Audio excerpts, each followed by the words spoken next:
ఈ సాయంకాల సమయంలో మనందరితో మరి ప్రత్యేకమైన ఇంటర్వ్యూ చేయటానికి మన మధ్యలోనికి బ్రదర్ మైకిల్ బాబు గారు, అదేవిధంగా మరి ఆంటీ రావటం చాలా సంతోషం.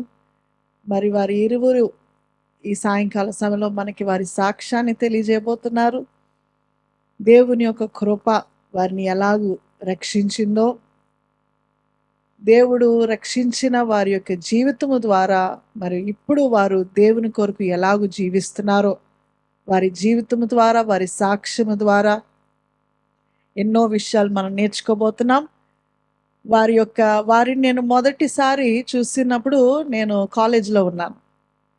గ్రౌండ్స్లో సభలు పెట్టినప్పుడు అప్పుడు పెదనాయన వారిని ఆహ్వానించారు, ఎర్నెస్ట్ కుమారపల్లి గారు. మరి వారు ఆ సభల్లో వారి సాక్ష్యాన్ని నేను మొదటిసారి విన్నాను. మరి చాలా కాలం తర్వాత నేను మరలా తర్వాత ఆయన సాక్ష్యం వినలేదు.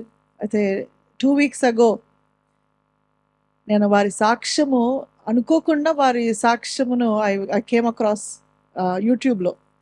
వారి సాక్ష్యం వింటా ఉన్నప్పుడు నా మనసులో ఒకటే అనుకున్నాను, దేవుడు మాత్రమే చేయగలిగిన కార్యం ఇది.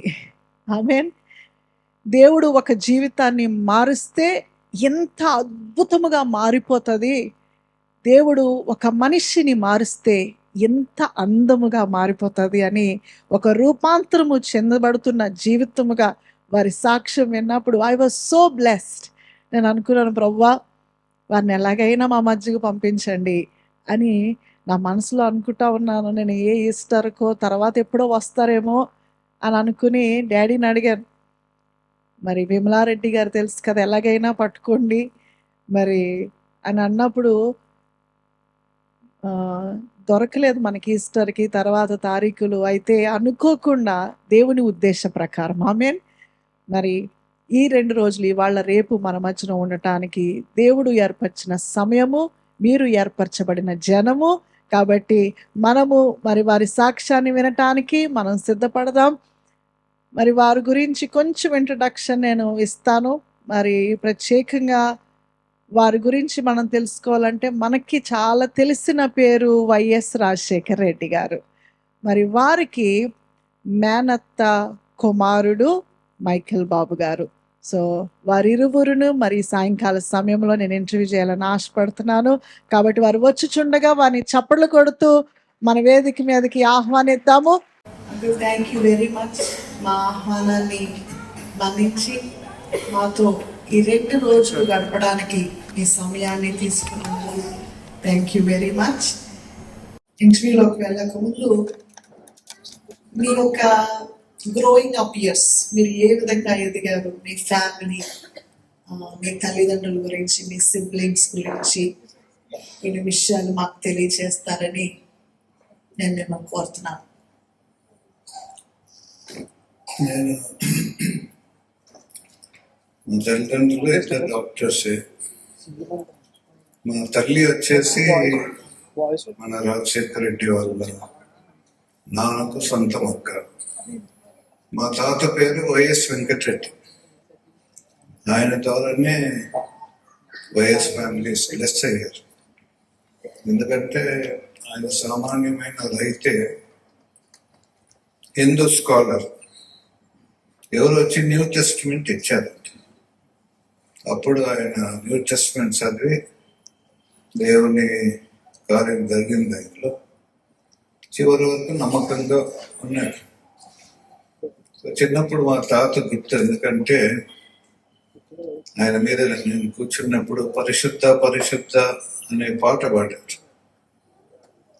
ఇప్పుడు నాకు సేవలో పరిశుద్ధతనే నా సబ్జెక్ట్ ఎక్కువ. I believe in holiness. మంచి కార్యములు వేరు, పరిశుద్ధత వేరు. సో చిన్నప్పటి నుంచి మంచి స్కూల్స్లో చదివాను Bengaluru. But obviously I was a very naughty boy. Studies అంటే ఇష్టం లేదు, కానీ పేదలంటే చాలా ఇష్టం. సో అట్లనే పెరిగాను. పెద్ద అయినాక పేదలు అనేది ఎంత ఇష్టమో అది పోలేదు నాలో నుంచి. నాలోకి ఎంత సిన్ వచ్చినా కూడా మనసు పోలేదు.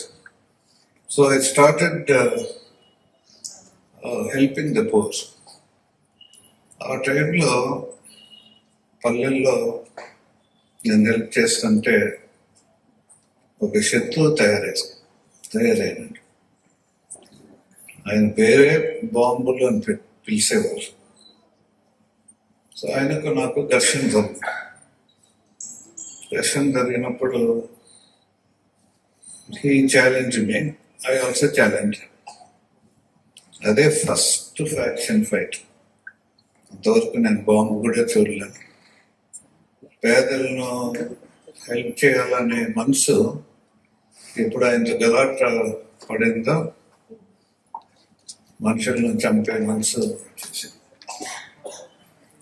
నాకు అర్థం కాదండి ఒక విషయం ఏంటంటే, పేరెంట్స్ ఇద్దరు డాక్టర్స్, మీ అన్నగారు కూడా డాక్టరే, very specialist doctor in Hyderabad. మీరు రాంగ్ డైరెక్షన్ లోకి ఎందుకు వెళ్ళారు? I mean you grow up in a Christian family, తల్లిదండ్రులు ఐ బిలీవ్ దర్ క్రిస్టియన్స్. మరి తాతల నుండి వచ్చిన విశ్వాసం, మీరు తప్పు త్రోవలోకి ఎందుకు వెళ్ళారు? అంటే ఈ లోకంలోనే తప్పుదావ ఎవరు పోతారంటే because it's of the devil, సైతాన్ చేసే పనులు. అయితే దానికి ఆన్సర్ ఏమంటే ఆ సైతాన్ బంధకాల్లో నుంచి బయటికి రావాలి ఎవరైనా సరే. సో ఈ లోకంలో చీకటి ఎక్కువ ఉంది, పాపం అనేది ఎక్కువ ఉంది. పాపం ఎక్కువ ఏ కొద్దీ సైతాన్కు బలం.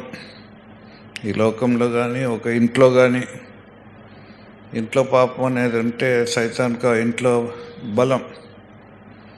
ఇంట్లో పరిశుద్ధత ఉంటే దేవుని కార్యములు బలంగా జరుగుతాయి.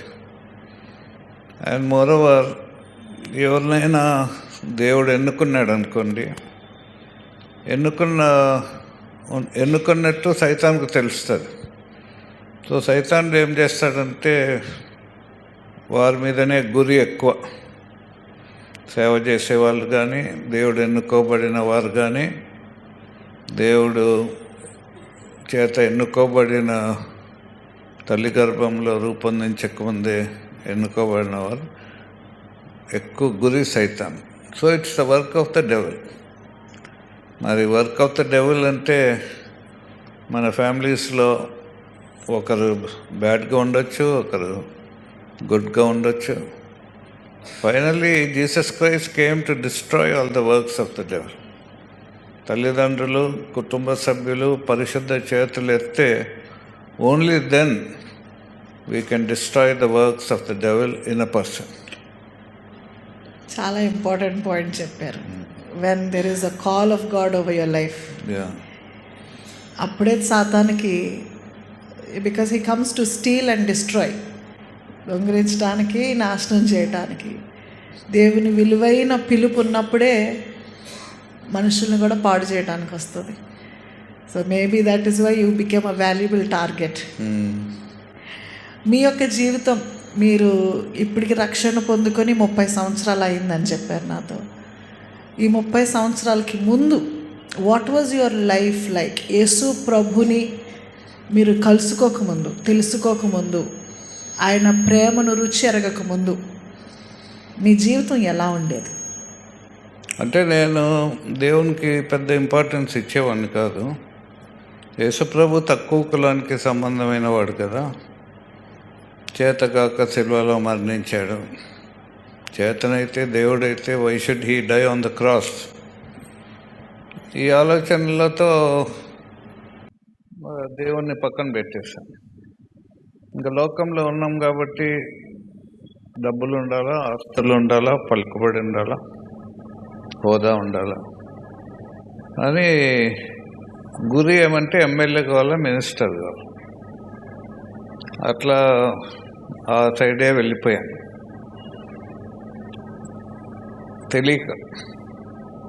నా కొరకు కూడా చేశాడు కదా, వీరేం చేస్తున్నారో వీరికి తెలియదు, వీరిని క్షమించండి.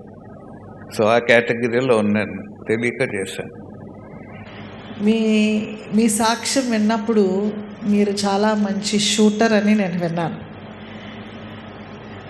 దాంట్లో నాకు చాలా ఆశ్చర్యం అనిపించింది. ఒక మనిషి ఎలా ఉంటే ఇలాంటి పని చేస్తారని నేను అనుకుంటా ఉన్నా.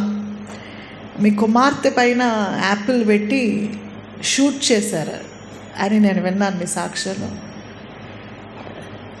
How can someone do that అని నాకు అనిపిస్తూ ఉంది. అంత, forgive me for saying this, మూర్ఖత్వమా? అంత అంధకారంలోకి ఎలా వెళ్ళిపోయారు? ఒక గురి అంటే మీ గురి మీద మీకు నమ్మకం కాదనట్లేదు, కానీ ఎలాగ అలా చేయగలిగారో అని అనిపించింది నాకు. మూర్ఖత్వమే, గర్వము, అహంకారం, నేనెత్తటోన్ని ఇవన్నీ చూపించాలి కదా అందరికీ. ఒకసారి కాల్చిన దేవుని దయని బట్టి పాపకు తగలకుండా యాపిల్కే తగిలింది. అంత షూటింగ్ అనేది చాలా ఇష్టము. ఫారెస్ట్కి పోయి వైల్డ్ యానిమల్స్ని కూడా షూట్ చేసేవాడు.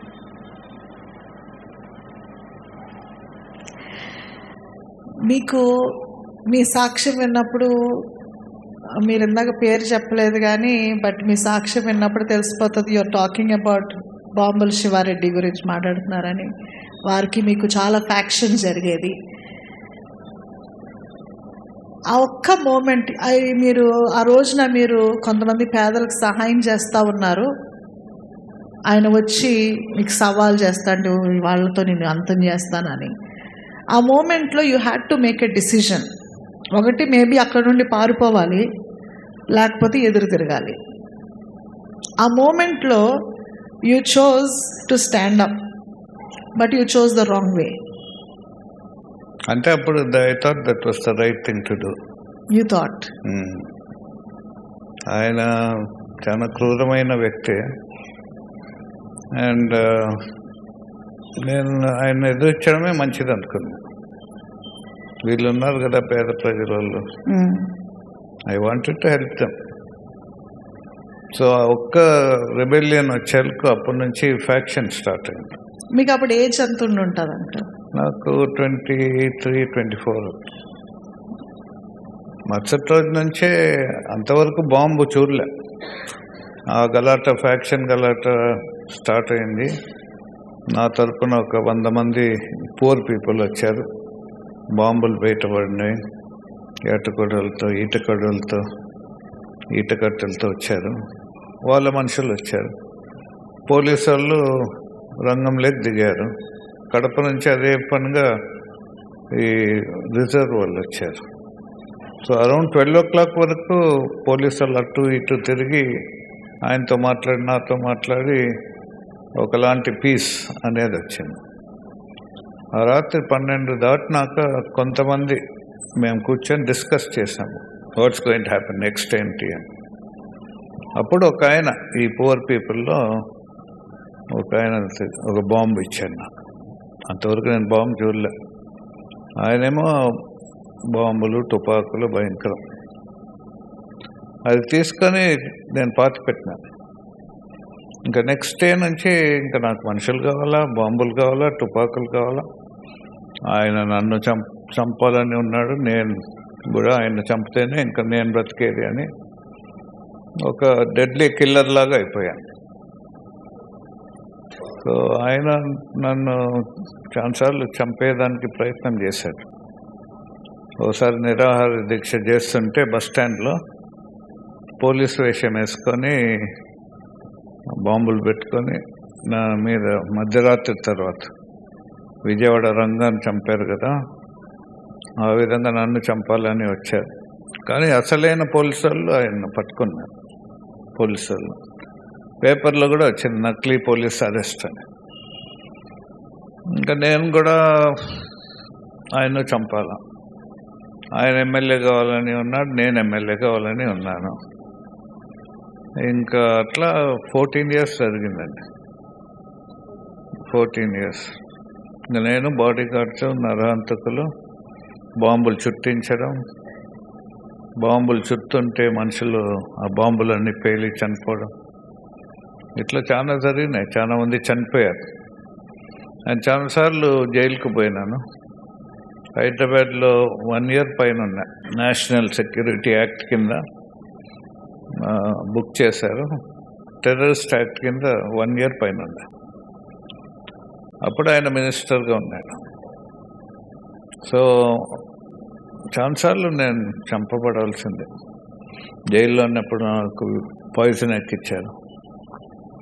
పోలీసులు కోర్టుకు తీసుకుపోతుంటే కడపకు, అదే ప్రొద్దుటూరుకి, మధ్యలో ఒక అడవి ప్రాంతంలో సబ్ ఇన్స్పెక్టర్ ఆపి రివాల్వర్ పెట్టి నా మీద పెట్టారు. ఎందుకండి అంటే, నువ్వు పారిపోతున్నట్టు నేను రికార్డు రాస్తాను, అందుకే కాల్చానని అన్నాడు. అప్పుడు అందరూ ఒప్పుకోవాలి కదా, ఒక కానిస్టేబుల్ ఒప్పుకోలే. So he took back revolver పెట్టుకున్నాడు. అంటే అప్పుడే చనిపోయిండేవాడు.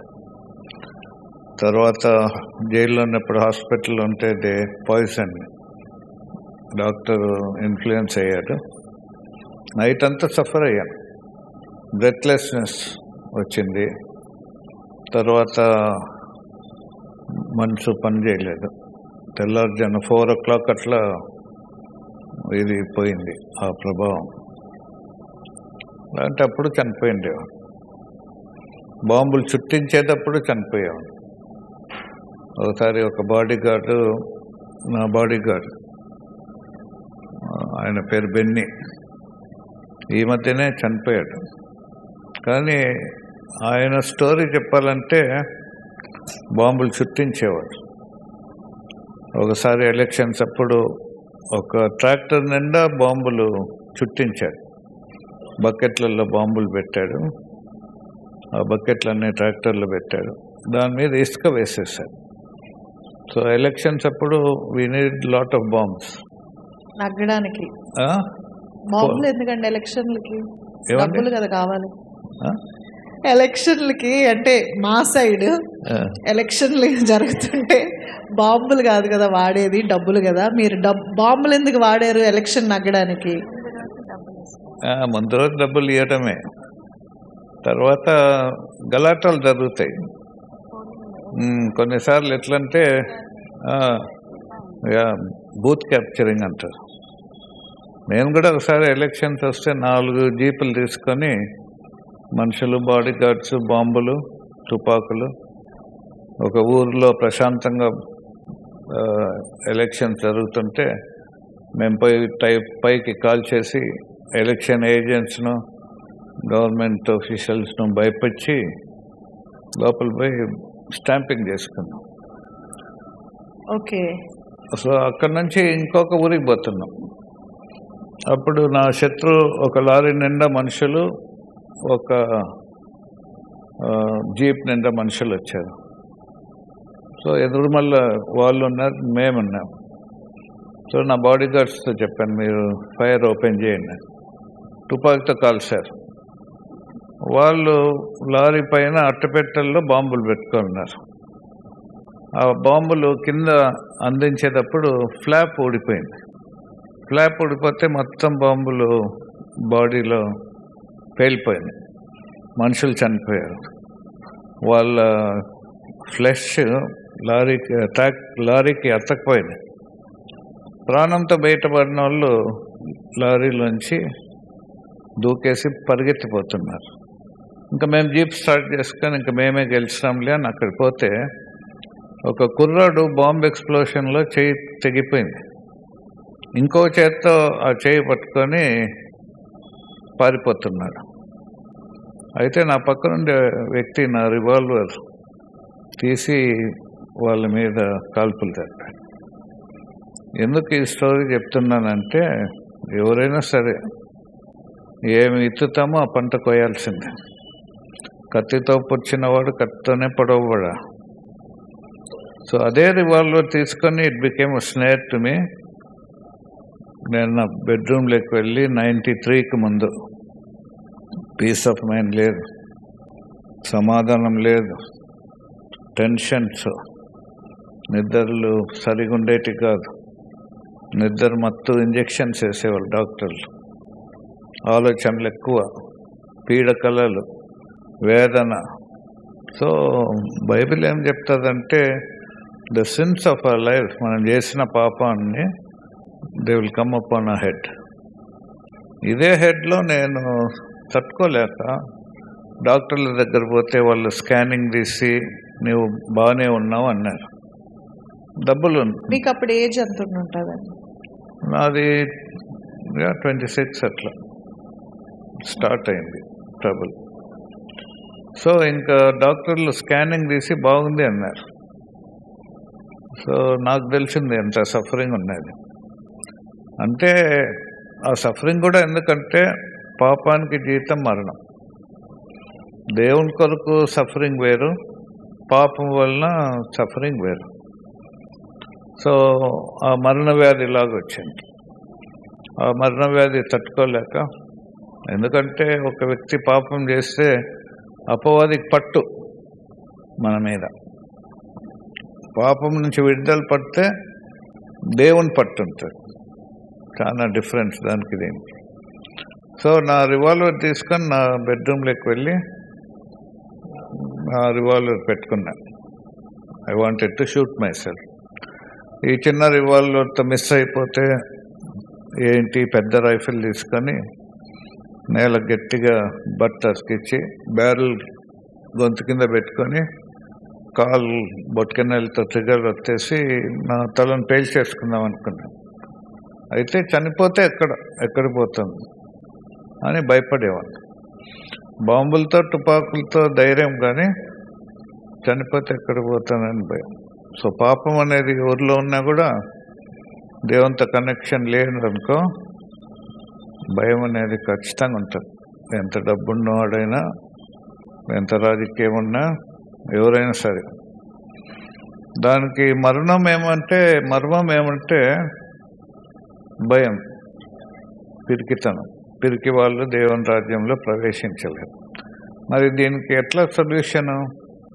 ఒకటే సొల్యూషన్, నీతి అనేది రావాలి. ఎందుకంటే నీతిమంతుడు సింహంలాగా ధైర్యంగా ఉంటాడు. సో నీతి లేనిది ఎవరికి ధైర్యం రాదు. సో నీతి అనేది నాలోకి ప్రవేశించినప్పుడు ఈ పీడ, నిద్రలేంతనం, ఆత్మహత్య మనసు, బాంబులు తుపాకుల మనసు ఒకటేసారి దొల్లిపోయింది. దేవుని సమాధానం వచ్చింది. ఈ మెడ మీద ఈ తల ఉందా లేదా అని తేలిపోయింది. సంతోషంగా సమాధానం. So total change. అసలు మీరు ఎలా రక్షణలోకి వచ్చారు? మీకన్నా ముందు ఆంటీ రక్షింపబడ్డారు. She was a praying woman మీ ఇంట్లో. మీరు ఆమెను కూడా చంపేయాలని చూసారు, చంపాలనుకున్నారా? చంపాలని అనుకోలేదు, కానీ చనిపోతే ఏమైనా చెప్తుంది నాకు. నా మనసు ఏమంటే, ఈ స్టార్టింగ్లో బాగా ఇష్టపడేవాడిని. బట్ రాను ఈమె చనిపోతే వేరే పెళ్లి చేసుకోవచ్చు ఉండేది చెప్తున్నా. సో ఈమె మీద హేట్రెడ్. కానీ మీ బాడీ గార్డ్ కూడా ఆంటీని చంపాలని చూసినప్పుడు you didn't correct him? Not really. అంటే ఒక బాడీ గార్డు నా దగ్గరకు వచ్చాడు. నేను ఇంటి బయట కూర్చున్నా. సార్ నీతో మాట్లాడాలా అని అన్నాడు. అంటే తనను బాగా హింసించేవాడిని. కర్ర తీసుకొని కొడితే ఇరిగిపోయేది. సో అదంతా చూస్తున్నారు వాళ్ళకు ఎందుకో ఇష్టం లే, సైతాన్ పనిలేండి. సో ఒక బాడీ గార్డ్ వచ్చి సార్ నీతో మాట్లాడాలంటే కూర్చోరా అన్న. వచ్చి కూర్చున్నాడు. సీరియస్గా అడిగాడు, నువ్వు అంటే నీ భార్యను చంపేస్తానని. వద్దురా అన్న. ఊరుకుండలేదు. నా భార్య ఒక డేక్షాలో బియ్యం తీసుకుండేది. ఆ బియ్యం పైన తోడేసి లోపల శక్తివంతమైన బాంబులు పెట్టి మళ్ళా బియ్యం వేసేసారు. అంటే వేళ్ళు తగిలితే ఆ బాంబులు పేలి చనిపోయింది అని పేపర్లో అంతే వస్తుంది. సో అట్లా చంపాలని చేశాడు.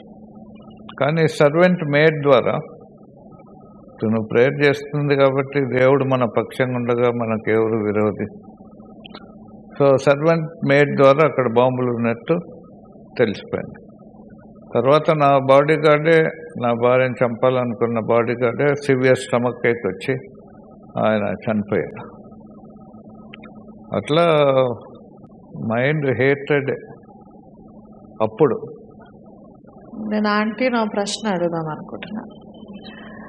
మీరు మీ అంకుల్ రక్షణలోకి రాకముందు నేను మీకు ఎప్పుడు పెళ్ళయిందండి అంకుల్?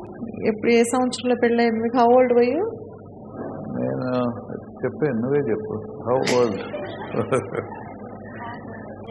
నాకు 18 years. మీకు 18 years, తనకి 21.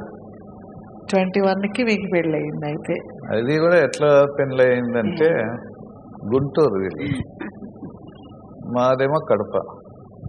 మా మేనత్త కూతురే, అంటే మా నాయన చెల్లెలు కూతురు. మీ నాయన చెల్లెలు కూతురు. Okay okay. సో మరదలే, మరదలు. ఇష్టంగానే పెళ్లి చేసుకున్నారు. బాగా అందంగా ఉన్నది. మరి మీరు పెళ్లి చేసుకున్నప్పుడు ఆయన ఇంకా ఫ్యాక్షన్ లోకి రాలేదు. సో దాని తర్వాత మీ లైఫ్, మీరు your also Born and brought up Christian, క్రైస్తవ కుటుంబంలో పుట్టి పెరిగి మీరు ప్రార్థనా జీవితంలో ఉన్నారు. మరి ఆయన ఒకేసారి వెల్ ఎడ్యుకేటెడ్ ఫ్యామిలీ, క్రైస్తవ కుటుంబం, కానీ సడన్ గా మరి ఫ్యాక్షన్ లోకి వెళ్ళిన తర్వాత ఐఎమ్ షూర్ మీరు ప్రార్థన చేస్తూ ఉండేవారు, కానీ సంవత్సరానికి దినదినానికి ఆయన దిగజారిపోతా ఉన్నారు.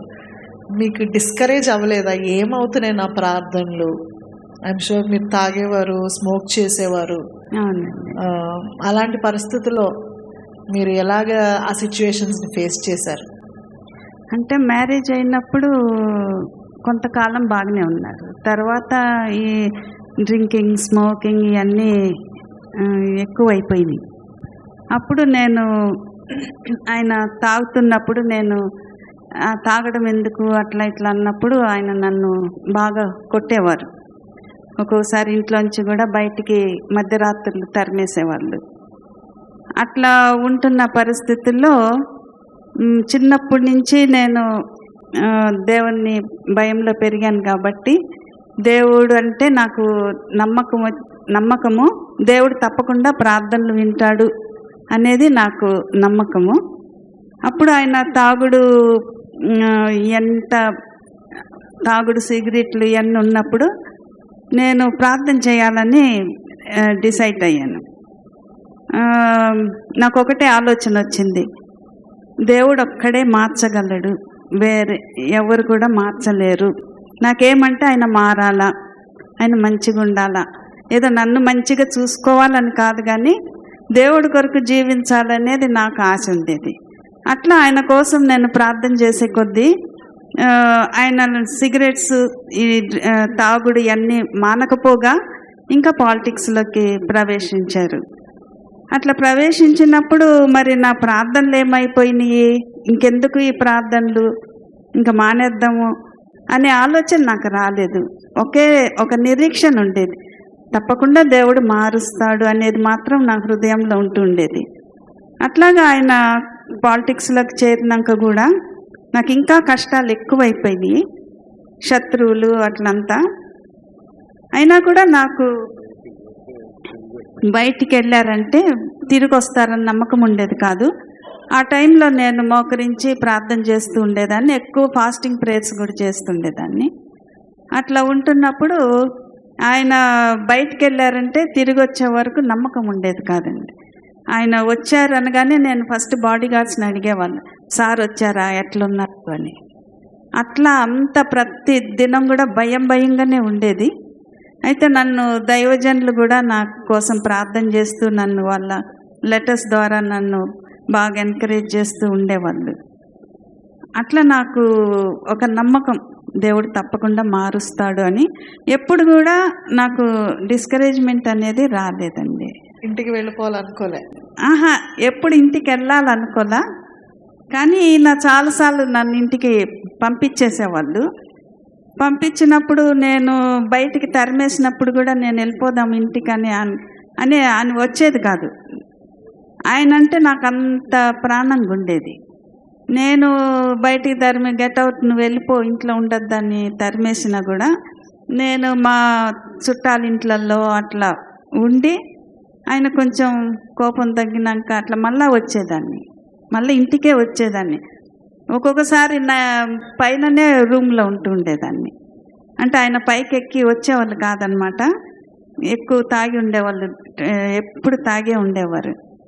అందుకని పైనే రూమ్లో లాక్ చేసుకొని ఉంటూ ఉండేదాన్ని. వాచ్మ్యాన్ భోజనం అందు తెచ్చి పెడుతుండేవారు అట్లా. అంతేగాని ఆయన్ని వదిలేసి పోతే ఆయన ఏమైపోతారో, ఆయన ఖచ్చితంగా చచ్చిపోతారు, చంపేస్తారు అనేది నాకు అట్లా మీ కనిపెట్టి. ప్రార్థనల వల్ల అన్నిసార్లు మరణం నుండి దేవుడు తప్పించుండి ఉంటాడు. దేవుని కృప. మరణం కన్నా నరకం. నరకం. ఎందుకంటే నేను మారు మనసు పొందాక నాకు మీరు ఎలా రక్షణ పొందారు, ఇఫ్ యూ డోంట్ మైండ్? అంటే పీస్ లేకుండా పోయాను. తర్వాత మెడ్రాస్, చెన్నైకి పోయాను. అక్కడ దేవుని సేవకులు చెప్పారు. అప్పుడు ఒక విషయం గురించి తప్పించుకొని మీరు చెన్నై వెళ్ళారు ఒక ప్రాబ్లం నుండి. అక్కడ you met a servant of God. తర్వాత వాళ్ళు యేసుప్రభు వారి విషయం చెప్పారు. చూస్తాము నిజమైన దేవుడు ఈయననేనా, దట్ వాస్ మై చూస్తాము. సో రూమ్లోకి పోయి ప్రార్థన చేశాను, తెలిసి తెలియని ప్రార్థన. ప్రభా నన్ను, అందరూ రక్షణ రక్షణ అంటున్నారు, నన్ను రక్షిస్తావా, నాతో మాట్లాడు.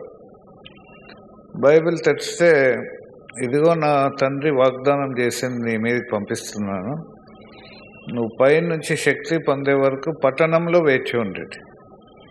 సో పైనుంచి శక్తి అంటే రక్షణ, పట్టణంలో అంటే మెడ్రాస్. సో అక్కడే ఉండిపోయాను. అప్పుడు నేను ఎందుకు చెన్నైకి మెడ్రాస్ పోయానంటే, ఎస్పి ఠాకూర్ అని ఒక ఆయన, ఆయనకు నాకు ఫోన్లో ఘర్షణ జరిగింది.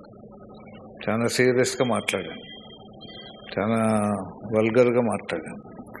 సో ఆయన మాట్లాడారు, నేను మీరు మాట్లాడారు. సో నాకు పోలీసు వాళ్ళు అంటే అప్పుడు చాలా కోపము. పోలీసు వాళ్ళని ఇష్టం వచ్చినట్టు బాధ పెట్టినాన్ని. సో ఆయనలో నుంచి తప్పించుకునేదానికి ఇద్దరం మెడ్రాస్ పోయినాం. అప్పుడు నేను కడప జిల్లాకు అడుగు పెట్టేదానికి లేదు. ఎస్పీతో కాంప్రమైజ్ కావాలని ట్రై చేశాను, ఆయన ఒప్పుకోలేదు. అంటే నేను కడప జిల్లాకు పోతే పోలీసు వాళ్ళు పట్టుకొని నన్ను ఏదో చేయాలని నేను అక్కడే ఉన్నాను. ఒకసారి నాకు కోర్టు కేసు ఉన్నది జమ్మలమడుగులో. ఆ కోర్టు కేసుకు నేను తప్పకుండా వస్తానని ఎస్పీ ఏం చేశాడు, ఒక సర్కిల్ ఇన్స్పెక్టర్ను పంపించాడు. ఆయన కానిస్టేబుల్స్ వచ్చి కోర్టులో వెయిట్ చేశాడు నా కొరకు. నేను అక్కడే ఉన్నాను. అప్పుడు సేవకులు జాషువా డానియల్ ఏమన్నారంటే, నువ్వు కోర్టుకు పో అన్నారు. ఎటు రావాలా కడపకు? పోలీసు వాళ్ళు గాలిస్తున్నారు, విలేకరులు ఎవరు గెలుస్తారో, ఎస్పీ గెలుస్తాడో, ఈయన గెలుస్తాడో అని చూస్తున్నారు. నా బాడీ గార్డ్ను 1 టౌన్ పోలీస్ స్టేషన్ తీసుకొని పోయి బాగా కొట్టారు, ఎక్కడున్నాడు మీ బాస్ అని. అయితే అక్కడున్నాను, సేవకులేమో పొమ్మంటున్నారు. అప్పుడు నేను ఉపవాసం ఉన్నాను. అందరు అంటున్నారు దేవుడు మాట్లాడతాడని. ఉపవాసం ఉండి, ప్రభా సేవకులు పొమ్మంటున్నారు, నేను పోతాను. అయితే అక్కడ నాకు ఏమీ జరగదని, నేను బైబిల్లో ఎక్కడ మాట్లాడుతున్నాడు అంత వెతకను, ఊరికే తెస్తాను. ఒకటే ఒక వచనం ద్వారా మాట్లాడాను. ఇర్మియా 39:17, ఆ దినమున నేను నిన్ను విడిపించదను, నీవు భయపడు మనుషుల చేతికి నీవు అప్పగించబడవని యెహోవా సెలవిచ్చున్నాడు. నీవు నన్ను నమ్ముకుంటేవు గనుక నిశ్చయంగా నేను నిన్ను తప్పించదను. ధైర్యం వచ్చి బయలుదేరిపోయాను. పోలీసు వాళ్ళు వచ్చారు, ఆ సర్కిల్ ఇన్స్పెక్టర్ వచ్చారు, కోర్టులోనే ఉన్నారు. టెన్షన్గా ఉంది అక్కడ. సాయంకాలం వరకు ఎవరు నా జోలికి రాలే, మళ్ళీ కూడా రాలే. ఇంకా కారులో కోర్టు నుంచి వచ్చేటప్పుడు ఒకటే ఆలోచన వచ్చింది, దేవుడు ఇటువంటి శక్తివంతమైన కార్యములు చేస్తాడా అని అనుకొని ఇంకా నా విశ్వాసం పూర్తిగా దేవుని మీద వచ్చేసాను. అది టర్నింగ్ పాయింట్ నాకు. తర్వాత కోర్టు కేసులు కూడా కొట్టేశాను, నేను ఎవరిని అడగలే. లేదు. అంటే మీకు చాలా మంది తెలుసు, అటు రాజశేఖర రెడ్డి గారు కానీ, రాజారెడ్డి గారు కానీ, చెన్నారెడ్డి గారు కానీ, ఎన్టీ రామారావు గారు కానీ, మీకు చాలా మంది పొలిటీషియన్స్ తెలుసు, ఎవరిని అడగలేదు. అడగలే. అది ఎట్లా నాకు ఇప్పుడు కూడా ఒక ఆశ్చర్యమే. ఒక్క కేసులే తీసేశారు వాళ్ళే.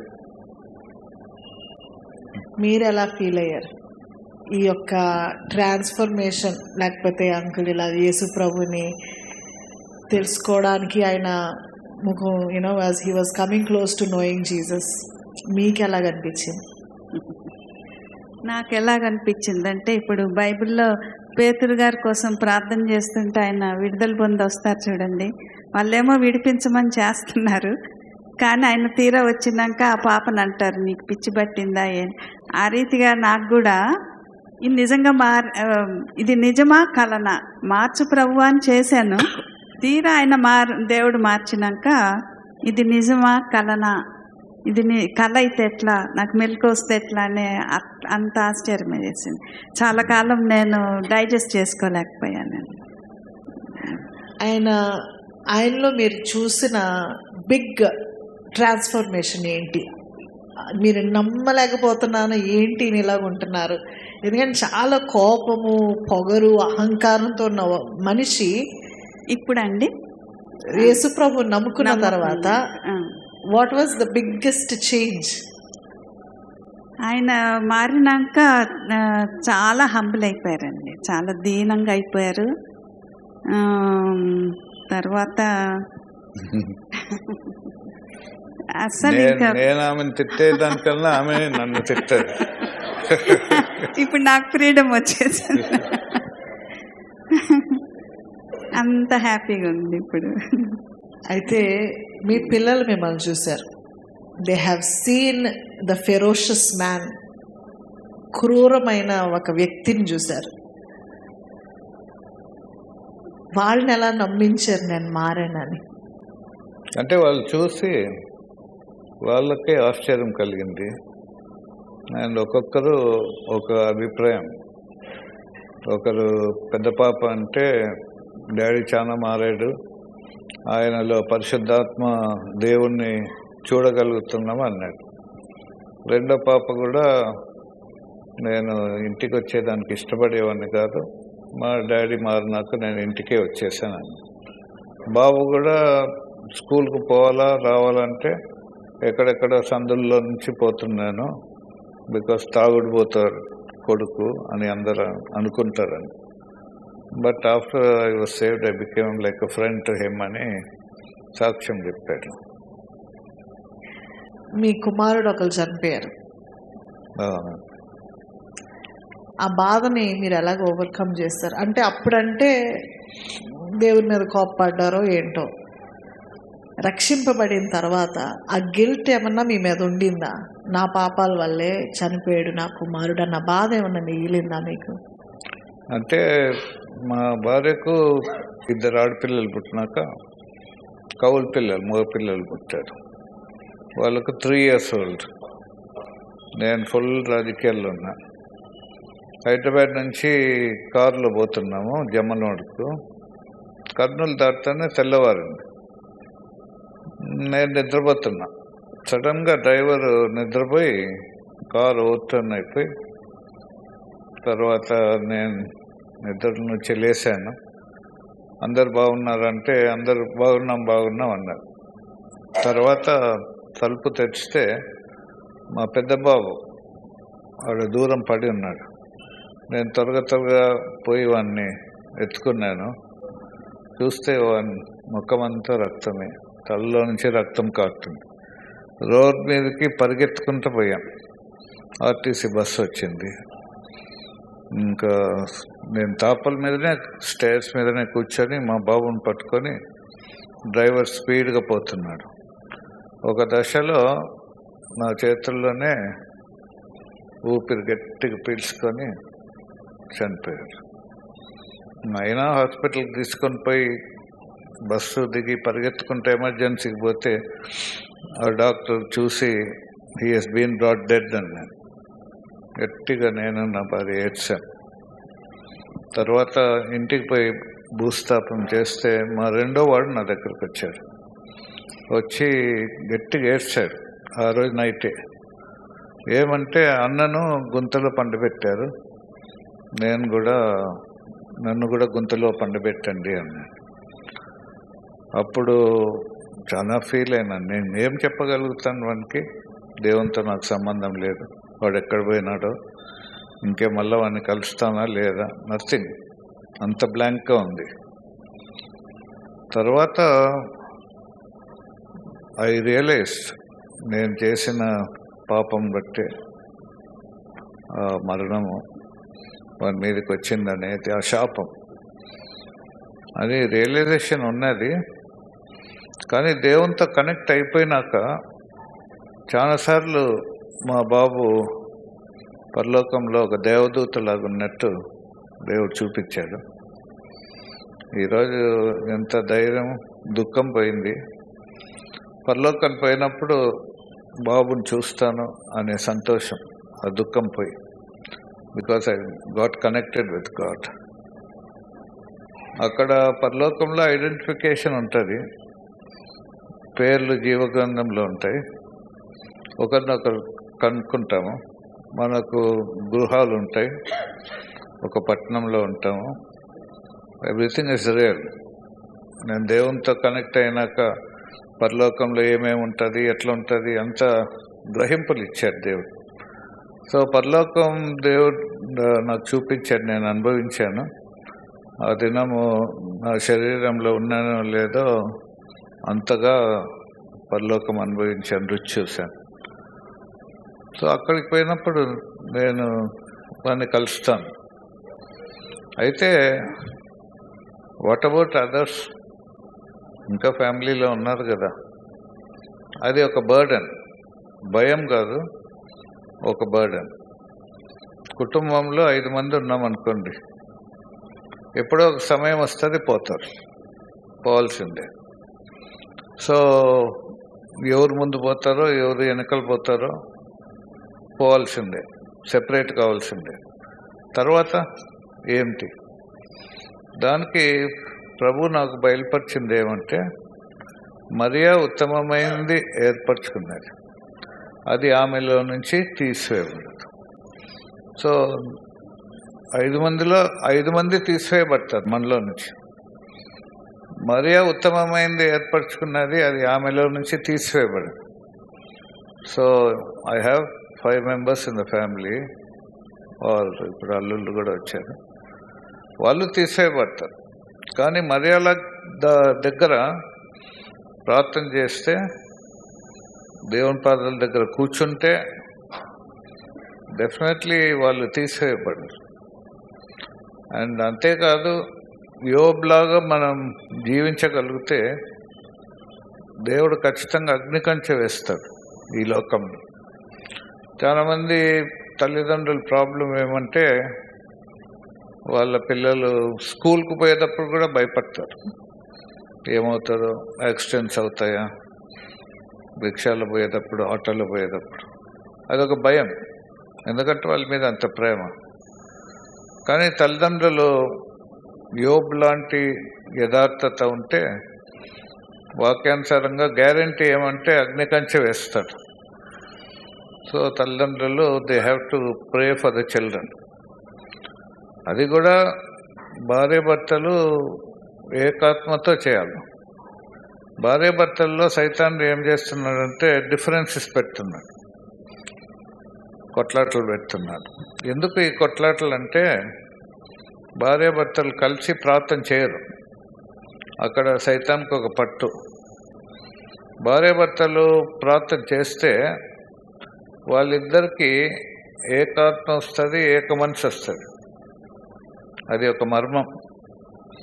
ప్రార్థన చేయకుండా అంటే ఏ కుటుంబంలో అయినా సరే కొట్లాట్లే. సో ఇప్పుడు నేను 10 విషయాలు మనసులో ఉందనుకోండి, 10 కొరకు ప్రేయర్ చేస్తా. ఈ 10లో ఒక 5 కానీ 6 కానీ షీ అగ్రీస్. సో 5 అన్నా ఏకీభవిస్తున్నాం ప్రార్థనలు.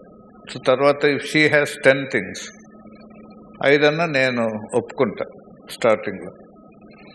సో దేవుని దగ్గర ఏక మనసు వస్తుంది 5 విషయాలు. దట్ లీడ్స్ టు ఏకాత్మ, ఏక శరీరం. ఇద్దరు ఏకీభవించి ఏదన్నా అడిగితే దేవుడు ఇస్తా ఉన్నాడు. సో పీస్ ఉంటుంది భార్యాభర్తల మీద. అది ఒక అనుభవం, దేవుడు బయలుపరిచిందే మేము చేస్తాం. So wonderful. మీరు రక్షణలోకి వచ్చిన తర్వాత నేను మీ సాక్ష్యం విన్నాను. మీరు ఎవరెవరి కుటుంబాలనైతే మీ వలన వారు హర్ట్ అయ్యారో వారందరినీ మీరు విజిట్ చేశారని, మీ యొక్క ఏమంటారు యాంటాగనిస్ట్, మీకు శత్రువుగా ఉన్న బాంబుల్ శివారెడ్డి వాళ్ళ వైఫ్ క్యాన్సర్తో బాధపడుతున్నప్పుడు మీరు వాళ్ళు విజిట్ చేశారని, ఆమె కొరకు ప్రార్థన చేశారని. Why was that important? ఎందుకంటే దేవుని దగ్గర మీరు క్షమాపణ అడిగారు, హీ ఈజ్ ఫర్గివెన్ యూ. కానీ ఎందుకు ఈ నెక్స్ట్ స్టెప్ చేయాలనుకున్నారు? ఇప్పుడు బలిపీఠం దగ్గరకు వచ్చినప్పుడు మీకు ఎవరన్నా శత్రువులు ఉంటే, వాళ్ళని బాధ పెట్టిన వాళ్ళంగా ఉంటే నీ బలి అక్కడనే పెట్టేసి పొమ్మన్నా. ఇంకోటి ఏమంటే, ఒకప్పుడు ఈ మైండ్ శివారెడ్డిని కానీ ఇంకొకరిని కానీ చంపాలని మనసు. That is of the evil, devil మనసు. దేవుని మనసు పరిశుద్ధత వచ్చినప్పుడు ఒకరిని చంపేది కాదు, ఒకరిని రక్షించుకోవాలి. అంత డిఫరెన్స్ ఉంది. సో శివారెడ్డి భార్య హైదరాబాద్లో క్యాన్సర్ హాస్పిటల్లో ఉంది అంటే నేను వెళ్ళాను, దేవుడిచ్చిన భారమే. రూమ్ లేకపోతే నన్ను చూసి ఆశ్చర్యపడింది. సంతోష్ భయపడి ఉండదు అంటే, ఆమె ధైర్యంగా ఉండేది రాజకీయాల్లో. సో వచ్చేటప్పుడు నేను అడిగాను, మీ కొరకు ప్రార్థన చేస్తున్నాను, చేయమని అడిగింది. నూనె వేసి ప్రార్థన చేశాను. ఇది దాదాపు 25 years. ఇప్పుడు కూడా బ్రతికే ఉంది. మన క్రాంతి టీవీ ఇంటర్వ్యూ జరిగింది కదా, అది ఆమె చూసింది. ఆమె చూసి నాకు ఫోన్ చేసింది. అంతే, 1 week కూడా కాలే. ఏమన్నా ఎట్లున్నావు అంటే, బాగున్నానమ్మా అని చెప్పి ఆమె చెప్తుంది. ఇది థ్రోట్ క్యాన్సర్ కదా, నీవు ఇక్కడ గుళ్ళో ఉన్నదన్నా నేను మింగలేకపోయాను, నువ్వు వచ్చావు, నూనె వేసావు, అప్పటి నుంచే మింగడం మొదలుపెట్టాను అంటే షీ వాస్ హీల్డ్. సంతోషంగా ఫోన్ చేసింది. అండ్ మాటల్లో ఏమన్నదంటే, నేను కూడా ఈ మార్గంలోనే ఉన్నాను. లక్ష్మీదేవమ్మ పేరు. సో వండర్ఫుల్ కదండి. యేసు ప్రభు దగ్గరికి వస్తే ఎంత రూపాంతరం అనుభవం. One, he is a blessing to you, God is a blessing to you. మీ మట్టికి కాదు కదా, మీ ద్వారా ఎఫెక్ట్ అయినాడు. ఎస్పెషలీ మీ స్నేహితులు, they are probably very happy. మీలో వచ్చిన మార్పు ఇవన్నీ చూసి మీరు మంచికే వచ్చారు కాబట్టి they are probably happy for you, your family and your friends. కానీ మీ శత్రువులకు కూడా మీరు ఆశీర్వాదకరంగా మారారు. That is only possible because of Jesus. శత్రువులను కూడా మిత్రులుగా మార్చే దేవుడు. మిమ్మల్ని చూస్తే సో క్లియర్. శివారెడ్డి గారిని ఎప్పుడైనా కలిసారా సువార్త చెప్పడానికి? అంటే నాకు మారుమనసు రాకముందే ఆయన చంపేశారు హైదరాబాద్. సో ఆ ఛాన్స్ నాకు రాలేదు. మీకు ఆ మర్డర్కి ఏ సంబంధం లేదు? లేదు. ఓకే. మిమ్మల్ని ఆ, మీరు వీళ్ళందరినీ విజిట్ చేశారు కదండి. నేను విన్నది ఏంటంటే అట్లీస్ట్ ఐ థింక్ 200 పీపుల్ని మీరు విజిట్ చేశారు, మీ వలన గాయపరచబడిన వారు. భయమే లేదా వాళ్ళ దగ్గరికి వెళ్తే వాళ్ళు నన్ను ఏం చేస్తారు? ఎస్పెషలీ వాళ్ళు కూడా ఫ్యాక్షనిస్ట్ బ్యాక్గ్రౌండ్లో మైండ్ సెట్లో ఉన్న ప్రజలు, మళ్ళీ వాళ్ళ దగ్గరికి వెళ్తే నన్ను ఏం చేస్తారు అన్న భయం అనిపించలేదా? భయం అనిపించలేదండి, భయం లేదు. బట్ అది దోషము నాకు దేవునికి అడ్డు ఉండదు. అతిక్రమములు దాచిపెట్టిన వాడు వర్ధిల్లడు. సో మనుషులను క్షమాపణ అడగడం అనేది చాలా ఇంపార్టెంట్. ఈవెన్ చిన్నప్పుడు ఒక దొంగతనం చేశాను అనుకో, చిన్నదే టేప్ రికార్డర్ టేప్ ఒకరింట్లో చేశాను, వాళ్ళ దగ్గర పోయి క్షమాపణ అడిగాను. ఇది ఇంపార్టెంట్ అండి స్టోరీ. నేను అందరినీ క్షమాపణ అడిగేటప్పుడు I wanted to be crystal clear. ఎందుకంటే హృదయ శుద్ధి కలిగిన ధన్యులు ఆ దేవుణ్ణి చూచెదరు. దేవుని కార్యంలే చూసేది కాదు, more than that to see Jesus from the heart in the spirit.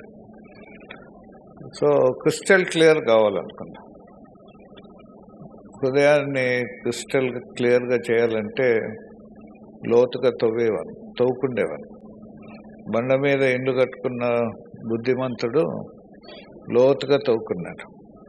That means what Jesus meant, we have to dig deep into the heart. అంటే పైన భక్తి కాదు, అంతరంగంలో ఉంటుందిగా పాపము, కోపము, ద్వేషము, అవన్నీ తీసివేసుకుంటూ వచ్చాను. And that was when crystal క్లియర్గా ఉండాలా నా హృదయం అన్నప్పుడు అప్పుడే జరిగింది. నా తల్లో నుంచి పెద్ద శాపం ఉన్నదండి. అది న్యాచురల్గా మనిషికి ఉంటుందేమో అనుకున్నాను. నా తల్లో నుంచి మేల్కొనే ఉన్నా, పెద్ద బరువు దొల్లిపోయి దేవుని సమాధానం వచ్చింది. ఫస్ట్ టైం నా లైఫ్లో ఈ మెడ మీద ఈ తల ఉందా లేదా అని తేలిపోయింది. ధైర్యం వచ్చింది, శత్రువుల మీద ప్రేమ, భారము, టోటల్గా చేంజ్ అండి.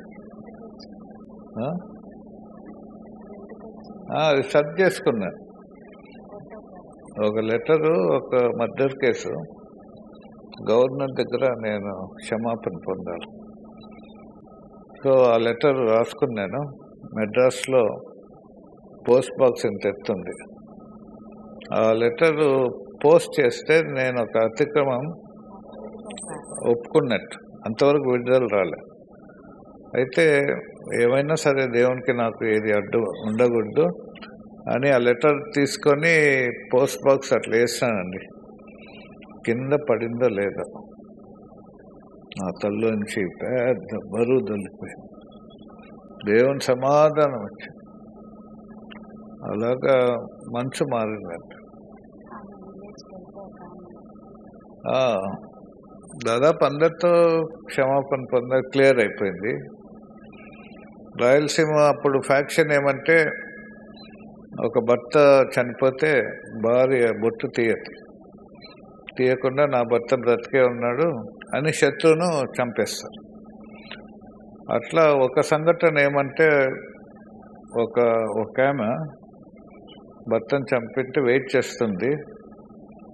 ముగ్గురు రూమ్లోకి వచ్చారు వాళ్ళ ఇంట్లోకి తాగి.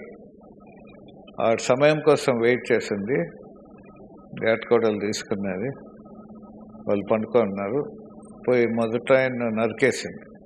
నాకు తెలుసు, ఆమె కూడా నరికేసింది. అంతలోపల రెండో ఆయన లేచాడు, ఆయన్ను నరికేసింది. మూడోవాడు తుపాకు తీసుకొని ఫైర్ చేశాడు. ఆమెకు కాలుకు తగిలింది, అయినా కూడా చంపేసింది. తర్వాత పోలీస్ స్టేషన్ పోయింది. ఆశ్చర్యం ఏమిటంటే, ఆమె చనిపోయింది, ఇప్పుడు దేవుణ్ణి నమ్ముకున్నది అటువంటి టైం. సో ఒక పల్లెలో వాళ్ళ మగోళ్ళను చంపారు మా మనుషులు. సో మారుమనసు పొందాక పోయాను ఆ పల్లెకు మీటింగ్ అని. మీటింగ్ నుంచి కార్ దగ్గరకు వస్తుంటే ఎదురుగా ఒక నరహంతకురాలు శత్రు ఎదురుగా నిలబడుతుంది. అప్పుడు గుర్తొచ్చింది, అయ్యో నేను క్షమాపణ అడగలేదు. నాకు 2 ఆప్షన్స్ ఉన్నాయి. ఒకటి కార్ దగ్గర పోవడం, తప్పించుకునేది. But I chose the second option. నేరుగా ఆమె దగ్గర పోయి నన్ను క్షమించమ్మా అన్నాను. నేను అటు పోయింటే సైతానికి పట్టే. దేవుని మార్గం కదా ఇది, దేవుని శక్తితో పోయాను. క్షమాపణ ఒకరిని అడగడం శక్తే మనకు, మనం క్షమింపబడ్డం కూడా ఒక శక్తి, దేవుని శక్తి. నేరుగా పోయి నన్ను క్షమించమ్మా అంటే ఆమె కరిగిపోయింది. ఏముంది లేదు సార్, ఇంటికి రండి, కాఫీ తాగిపోదు, నరహంతకురాలు అని ఇంటికి తీసుకొని పోయి కాఫీ చేసి ఇచ్చి ఆమె కొరకు ప్రార్థన చేసి వచ్చేసాం. అదొక్కటి మిస్ అయినాను. బట్ ఆ డేంజర్ నుంచి దేవుడు తప్పించాడు. మీకు యేసు ప్రభు పాపములన్నింటినీ క్షమిస్తాడు అన్న నమ్మకం ఎలా వచ్చిందండి? Like what would you say if one of us పాపంతో, ఈ పాపం భయంకరమైనది, నేను దీంట్లో ఉండి ఎలా బయటకు పడాలో తెలియదు, దేవుడు నన్ను క్షమిస్తాడా అన్న ఆలోచనలు ఉన్న వాళ్ళకి మీరు ఏం చెప్తారు? అంటే పాపం నుంచి విడుదల పోవాలంటే ఫస్ట్ థింగ్ ఏమంటే దేవుడు మాట్లాడతాడు. దేవుడు నాతో మాట్లాడడం బట్టి ఇంకా ఐ బిలీవ్, నమ్మాను. తర్వాత దేవునికి మనకు ఏ పాపం ఉండకూడదు.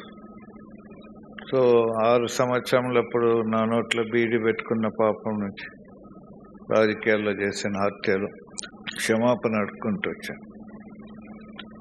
నన్ను పరిశుద్ధపరచు ప్రభు అని అడుగుతూ వచ్చాను. క్లియర్గా ఐ కుడ్ ఫీల్ హోలీనెస్ లోపలికి పోవడము. నా సిగరెట్ పెట్టి పారేసాను, డ్రింక్ మానేసాను. చిన్న అబద్ధం ఆడాను. ఇప్పుడు మంచిగానే ఆడాను, అవసరమున్న అబద్ధం ఆడాను. చిన్నది కూడా ఆడకూడదు. నేను అమెరికాకు దేవుడు పొమ్మన్నాడు దర్శనం ద్వారా. ఆ వీసాకు అప్లై చేసేటప్పుడు మా ఫ్రెండ్ పక్కన అన్నాడు, నువ్వు ఎప్పుడన్నా జైలుకు పోయావా అని ఒక క్వశ్చన్. మా ఫ్రెండ్ అన్నాడు, నో అని రాసేసి ఎలాంటి వీసా ఇవ్వరని. అండ్ ఎస్ అని రాసాను, I had been to jail అని బ్రాకెట్స్లో నవ్ ఐ యామ్ సేవ్డ్ అని. అయినా కూడా వాళ్ళు 10 years వీసా ఇచ్చారు. సో అమెరికాకు పోయి అక్కడ సేవ చేసి వచ్చారు. అబద్ధం అనేది అబద్ధకునికి తండ్రి. ఎవరు? అపవాది. అబద్ధం అయితే సైతానికి పట్టు, రక్షణ ఎట్లా వస్తుంది? అబద్ధకుడు వేరు, సత్యం వేరు. సో అబద్ధం ఆడకూడదు. నా నోట్లో ఒక చెడు మాట రాదు. అట్లా దేవుడు మార్చాడు. నాకే అర్థమవుతుంది. చెడు చూపు చూడను. ఒకే రోజు జరిగిందండి మీలో ఈ మార్పు అంతా? ఒకే రోజు అంటే ఆల్మోస్ట్ ఒక 3, 4, 5 days సర్చ్ చేసుకునేటప్పుడు. పరాయి స్త్రీని చెడు చూపు చూడకూడదు, అది దేవుడు తీసేశాడు. ఒక్కసారి కూడా పరాయి స్త్రీని చెడు చూపు చూడలేదు. అంత జయం ఉంది దేవుని దగ్గర. అండ్ హోలీనెస్ అనేది ఉంటే దేవునికి మనకు, ఈస్ అ హోలీ గాడ్ కదా, సంబంధం ఉంటుంది. దేవుడు మాట్లాడతాడు. ఈ 30 yearsలో దేవుడు చాలా సార్లు మాట్లాడాడు. దర్శనాల ద్వారా మాట్లాడతాడు, స్వరం వినిపిస్తాడు. చాలా బ్లెస్సింగ్. కష్టాలు ఉంటాయి, చాలా కష్టాలు ఉంటాయి. కష్టాలు ఉంటాయి కానీ నష్టం ఉండదు. దేవుడు తోడుగా ఉంటాడు. మీరు రక్షణ పొందిన తర్వాత చాలామందికి సువార్త ప్రకటించారు. రాజశేఖర్ రెడ్డి గారికి మీ యొక్క స్టోరీ, మీ సాక్ష్యాన్ని చెప్పారు. ఎన్టీ రామారావు గారికి ఇలాగ మీరు రాశారు అనుకుంటా. ఇలాగా దేవుడు మీ జీవితంలో చేసిన కార్యం, నాగేశ్వరం ఏఎన్ఆర్ గారికి, ఇలా చాలామందికి మీ యొక్క జీవిత సాక్ష్యం, దేవుడు మీ జీవితంలో చేసిన కార్యాన్ని చెప్పారు. దేవుడు మీకు అటువంటి అవకాశం కూడా ఇచ్చాడు. చాలామంది రీచ్ అవ్వలేని వ్యక్తులకి యేసు ప్రభు గురించి చెప్పే అవకాశం దేవుడు మీకు ఇచ్చారు. వాట్ వుడ్ యు సే, విశ్వాసులంగా మేము ఇతరులకు ఇంత గొప్ప రక్షకుని, క్రీస్తుని ఎలా చూపించగలం ప్రపంచానికి? వెరెవర్ వి ఆర్, యేసు ప్రభుని గురించి ప్రపంచానికి ఎలాగ తెలియచేయగలుగుతాం? అంటే ఈ ప్రపంచము చాలా భయంకరమైన సిచ్యువేషన్ ఉంది. దినాలు గడిచిపోయే కొద్దీ, పాపం పెరిగే కొద్దీ అపవాది విజృంభిస్తున్నాడు. ఒక చోట పాపం ఉందంటే ఒక దేశంలో కానీ, ఒక ఊర్లో కానీ చీకటి శక్తులు చాలా బలపడతాయి. కానీ నిజమైన రక్షణ వస్తే మనలో ఉన్నవాడు లోకంలో ఉండేవాని కన్నా గొప్పవాడు. సో ప్రభువు మనలో ఉన్నప్పుడు గొప్పవాడు కదా, అప్పుడు గొప్ప కార్యములు జరుగుతాయి. గొప్ప కార్యంలో భాగంగా నువ్వు సువార్త ప్రకటించినప్పుడు మనిషి మారేదానికి అవకాశం ఉంటుంది. ఇప్పుడు ఎస్పి అరవిందరావు అని ఆయన డీజీపీగా రిటైర్ అయిపోయాడు. ఆయన బ్రాహ్మణ్. సో అప్పుడు ఎస్పీగా ఉన్నప్పుడు ఇది ఎస్కాట్ కావాలండి అని పోయి అడిగాను. కనీసం కూర్చోమనిలే. నీ అటువంటి వాళ్ళకి ఎందుకండి ఎస్కాట్ అనేలకు నేను ఆయన ఏదో అనేసి వచ్చేసాను. మళ్ళీ అన్నాను పేపర్. సో ఆయన ఇంకా నేను మారాను, ఎవరో చెప్పారు ఆయన. సో అటువంటి వాడు నేను అపాయింట్మెంట్ తీసుకొని పోయాను. పోతే నేను పోతాను లేస్తున్నాడు. అంతవరకు నన్ను కూర్చోబెట్టలే కదా. అప్పుడు ఆయనకు చెప్పాను ఎట్లెట్లా మారాను. నాకు ఒక బైబిల్ తెచ్చిస్తారా అన్నాడు. సరే అని నేను మళ్ళీ బైబిల్ పంపించిన. మళ్ళీ ఇంకోసారి పోతే ఆ బైబిల్ టేబుల్ మీదనే పెట్టుకున్నాడు. సో మనలో ట్రూత్ ఉన్నప్పుడు they will know the truth and the truth will set them free. ట్రూత్కు పాపానికి truth is more powerful. And పాపం కూడా పవర్ ఉంది, కానీ సైతాన్ శక్తివంతుడు, కానీ దేవుడు సర్వశక్తివంతుడు. ఆ డిఫరెన్స్ ఉంది. సో మనలో ఫుల్ ట్రూత్ ఉన్నప్పుడు ఇంకా అపవాది మీద ఎన్ని జయములు. మీరు రక్షణ పొందిన తర్వాత మళ్ళా మిమ్మల్ని రాజకీయాలని, డబ్బులని, ఫ్యాక్షన్ అని వెనక్కి లాగే అవకాశాలు దుష్టుడు ఎప్పుడు వేస్తాడు. అవకాశాలు మన ముందు అలాంటి అవకాశాలు మీకు వచ్చే ఉండుంటాయి.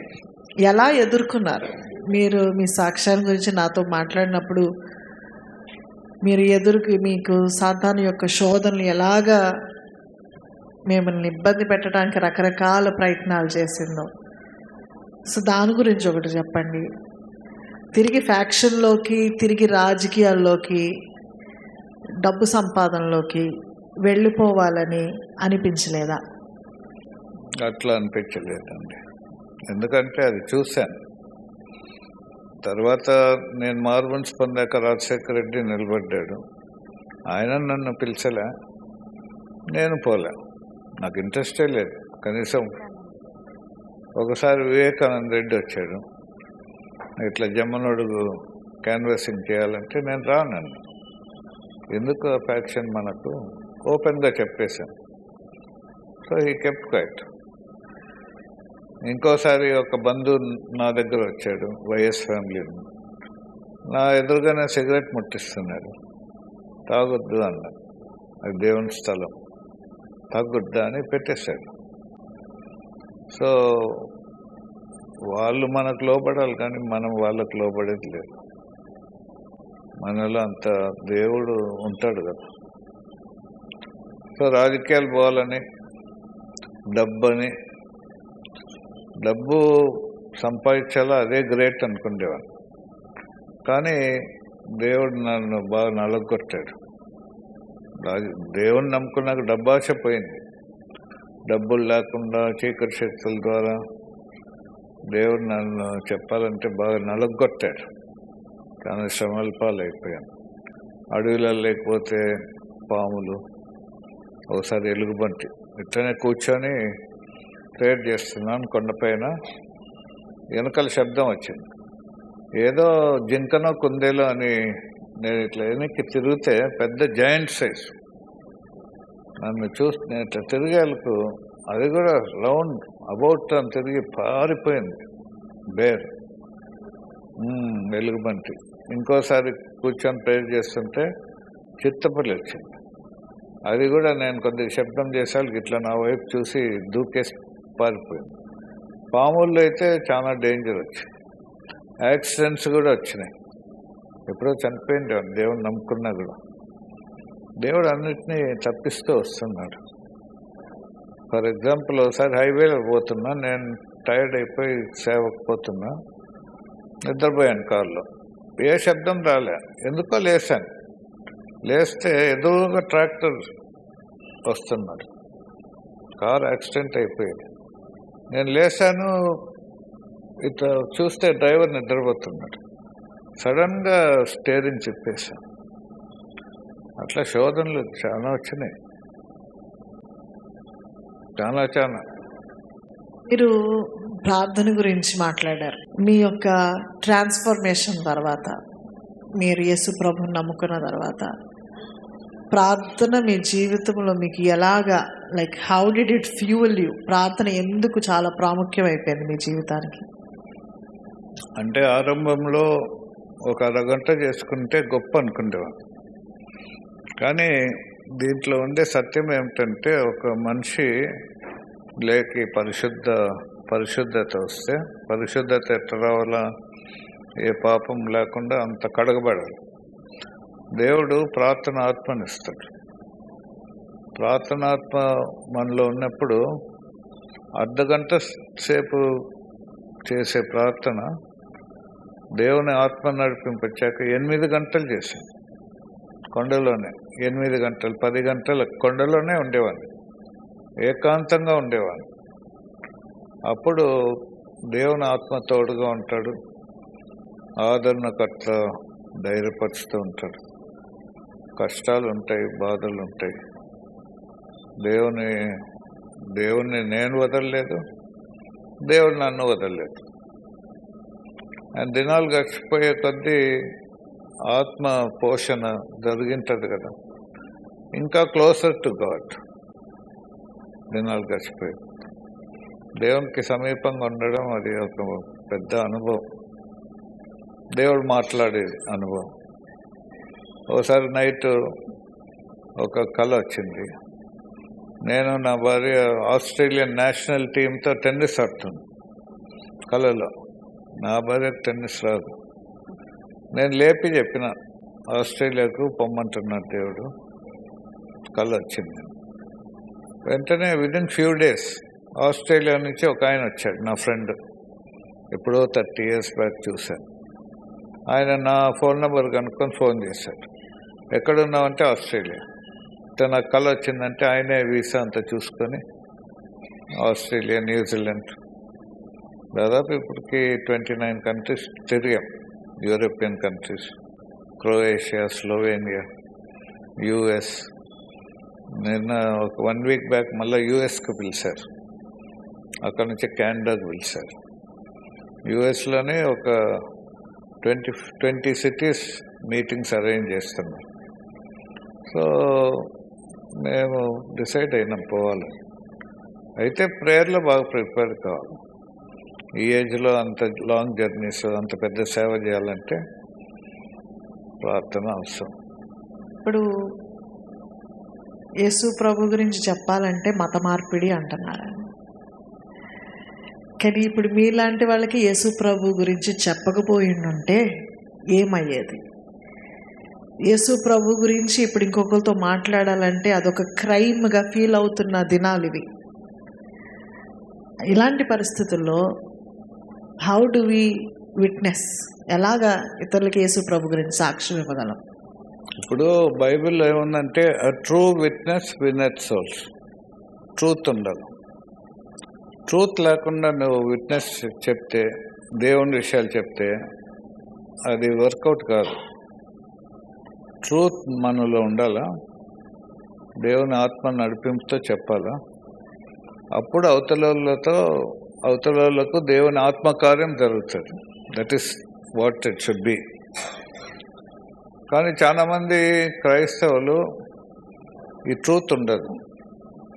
ట్రూత్ ఉండకుండా హేట్రెడ్ ఉంటుంది ఇతరుల మీద.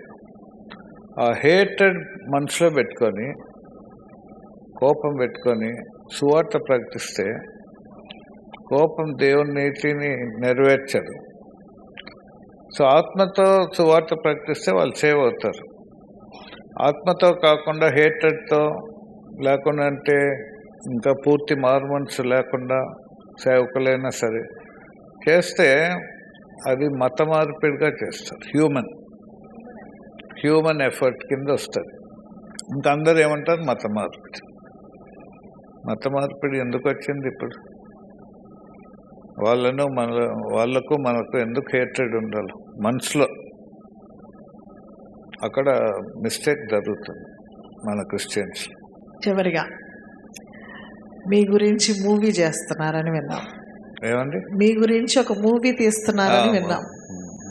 దాని గురించి కొంచెం మాకేమైనా చెప్తారా? ఇప్పుడు మూవీ రిలీజ్ చేస్తే ఎప్పుడు రిలీజ్ అవుతుంది, అది ఎప్పుడు తయారవుతుంది, ఎక్కడ దాన్ని వాచ్ చేయగలుగుతాము, దాని విషయాలు మాకు తెలియజేయండి.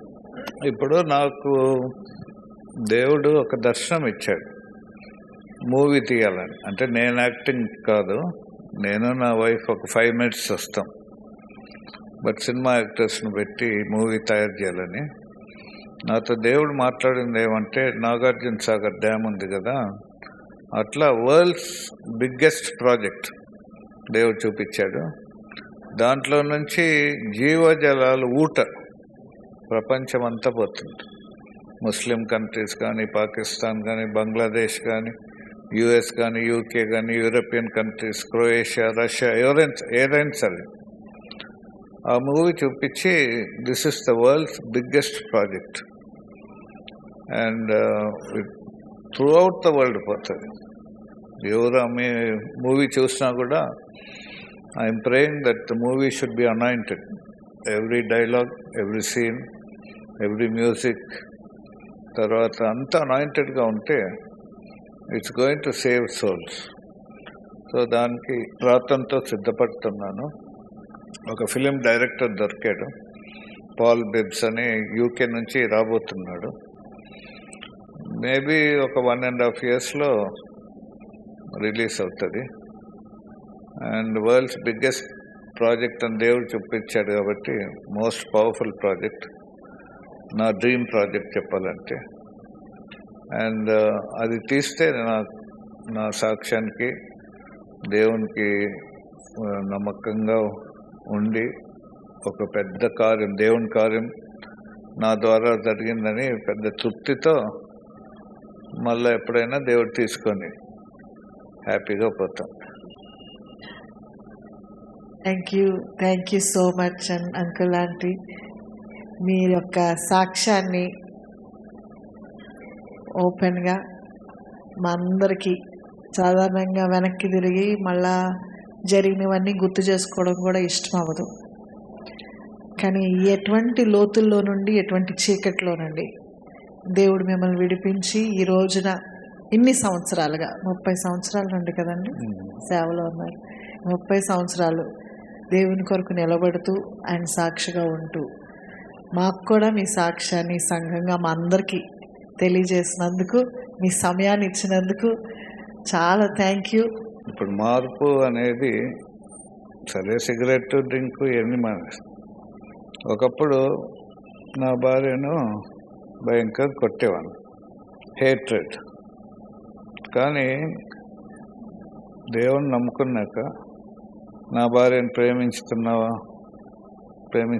నీ భార్యను అనే క్వశ్చన్ మీరు అడగలే.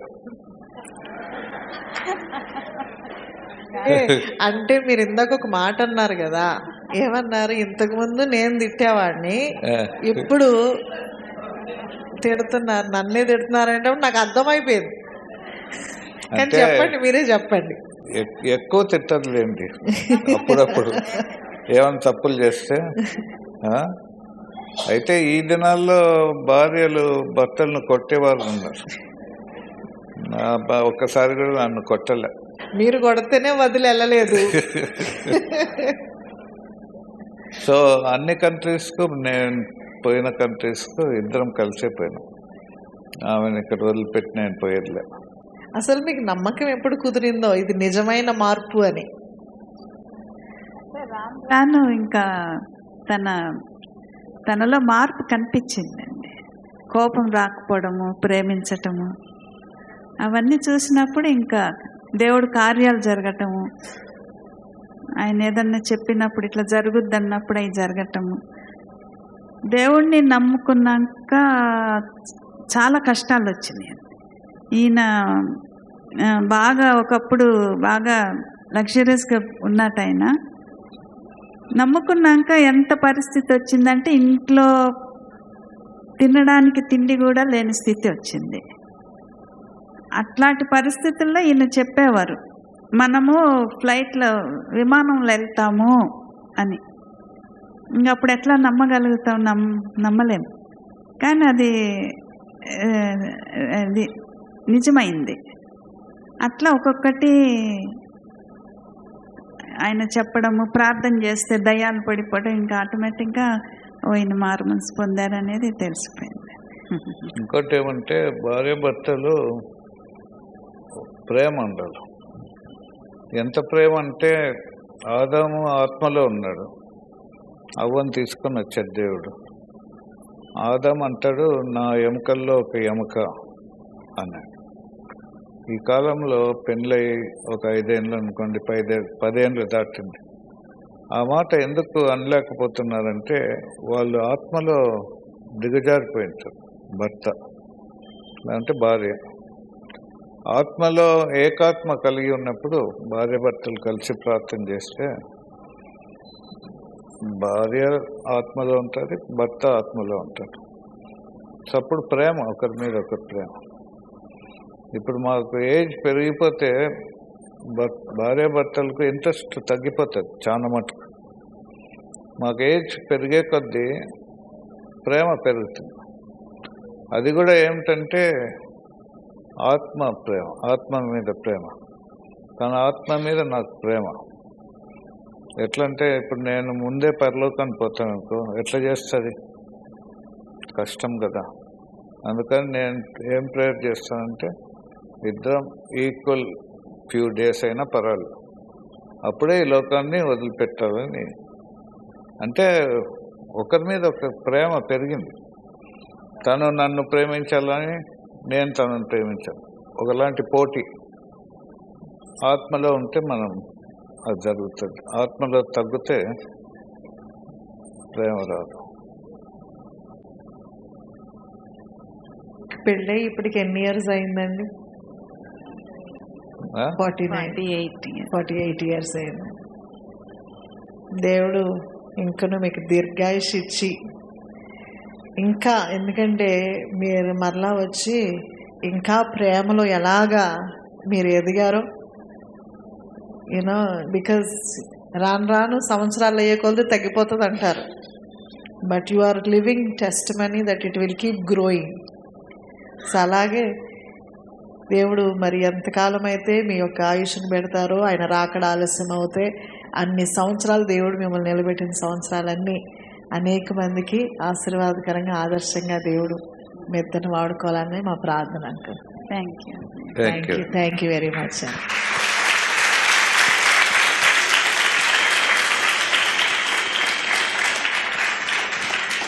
నాకు ఒక క్వశ్చన్ ఉంది అంకుల్, నాకు ఒక క్వశ్చన్ ఉంది. ఇంతసేపు నా భార్య అడుగుతా ఉంది. ఇండియా దేశంలో కుల వ్యవస్థ అనేది చాలా భయంకరంగా ఉంది, మీకు తెలుసు కదా. క్రైస్తవులు నమ్మిన వారు చాలా తక్కువైపోయారు, అంటే వాళ్ళ కులం నుంచి కిందకి వెళ్ళిపోతున్నారు అని ఒకలాంటి డిస్క్రిమినేషన్ అండ్ డిస్కరేజ్మెంట్. సో అలాంటి సిచ్యువేషన్లో మీ తాతగారు యేసు ప్రభు నమ్ముకున్నారండి. ఎందుకంటే సాధారణంగా లోవర్ కాస్ట్ దేవుడని ఇండియాలో ఒక నామకరణం చేసేసారు అందరూ. అలాంటి సిచ్యువేషన్లో మీ తాతగారు అంత బోల్డ్ డిసిషన్ చేసినప్పుడు సొసైటీలో మీరు ఎలా ఫేస్ చేశారు? ఎందుకంటే ఈ కాలంలోనే ఇంత భయంకరంగా ఉందంటే అప్పుడుకి ఇంకెంత ఎదిరింపులు ఫేస్ చేసి ఉంటారు. దాంట్లో మీ ఒక ఒపీనియన్, మీ ఒక ఆన్సర్ ఏంటి? అంటే తాత ఆయన వెలివేయాలని చూస్తారు బల్పనూరు గ్రామం నుంచి. అప్పుడు పెద్ద మనుషులు కూడారంట ఈయన వెలివేయాలని. వాళ్ళలో ఒక పెద్ద మనిషి ఏం తప్పు చేశాడు వెంకటరెడ్డి, ఏం తప్పు చేయలేదు కదా, ఎందుకు వెలివేయాలా అని అన్నారు. సో తాత వెలివేయలేదు, బట్ విశ్వాసం కాపాడుకున్నాడు. మరి ఆయన విశ్వాసం కాపాడుకోవడం బట్టి ఆయన సామాన్యమైన రైతే, తుపాకీ లేని బయటికి పోయేవాడు కాదు. కుటుంబం ఏమంటే 5 మంది ఆడపిల్లలు, 5 మంది మగపిల్లలు, అందరినీ దేవుడు ఆశీర్వదించాడు ఏదో ఒక విధంగా. హెల్త్ విషయం కానీ, ఒక ఆయన అయితే ప్రభుదాస్ రెడ్డి అని మా మేనమామ, ఆయన సేవకుడు, బ్రదర్ ఇన్ ఫెలోషిప్లో సేవకుడు. ఇంకొక ఆయన డాక్టర్ పురుషోత్తం రెడ్డి. ఇంకొక మా అమ్మ డాక్టర్, మా ఫాదర్ డాక్టర్, అల్లుడు డాక్టర్, ఇంకో కూతురు డాక్టర్, ఆస్ట్రేలియాలో చనిపోయారు, వాళ్ళ భర్త డాక్టర్.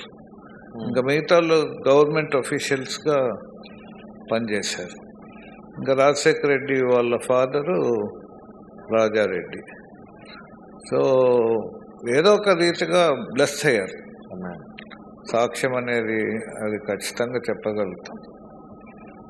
సో అట్లా మేమందరం దేవుడే బ్లెస్ చేశారు. మా తాత ఆశీర్వాదాలు ఎక్కడికి పోతాయి? అంటే ప్రజలు తక్కువగా చూస్తున్నారు కదా క్రైస్తత్వం అంటే, చాలా చిన్న కులస్తులు అని అంటున్నారు కదా. అలాంటి స్థితుల్లో ఈరోజు దేవుడు మిమ్మల్ని నిలబెట్టాడు. ఈరోజు ప్రపంచమంతట్లో వెళ్ళి సువార్త ప్రకటిస్తున్నారు. ఎంతోమంది లోపల దాక్కొని యేసు ప్రభు బైబిల్ చదువుతున్న వారందరూ ఈరోజు బహిరంగంగా బయటకు వచ్చి బైబిల్ పట్టుకునే స్థాయికి ఎందుకు వచ్చారంటే, ఇలాంటి కొంతమంది దీపపు స్తంభం మీద నిలబడడం చేతనే అది జరిగిందని నేను నమ్ముతున్నానండి. ఇలాగా ప్రతి గ్రామంలో, ప్రతి కమ్యూనిటీలో, ప్రతి వ్యక్తి వారు దీపపు స్తంభంగా మారితే ఇండియా దేశము యేసు రాజ్యముగా మారిపోతుందండి. త్వరలో యేసే వచ్చేస్తాడండి. ఎందుకంటే ఆయన ఒక వాగ్దానం ఏంటంటే, భూమి అంతట్లో సువార్త ప్రకటించబడాలి, ఆ తర్వాత అంతం వస్తుంది. ఈరోజు ఇంకా ఎందుకు యేసు ప్రభు రావట్లేదంటే కారణం యేసేది కాదు, ప్రాబ్లం అండి సంఘం అండి. సంఘం చాలా బిజీగా ఉంటున్నారు. మీలాగా అందరు బైబిల్ గ్రంథం మోసుకొని ఒకవైపు పని, ఇంకొక వైపు సువార్త, 2 చేతులు 2 పనులు చేస్తే త్వరలో యేసే మన మధ్యలోకి వచ్చేస్తాడు. Thank you so much uncle. Thank you for coming. ఒకసారి చప్పట్లు కొడుతూ వారికి థ్యాంక్ యూ తెలియపరుద్దాం.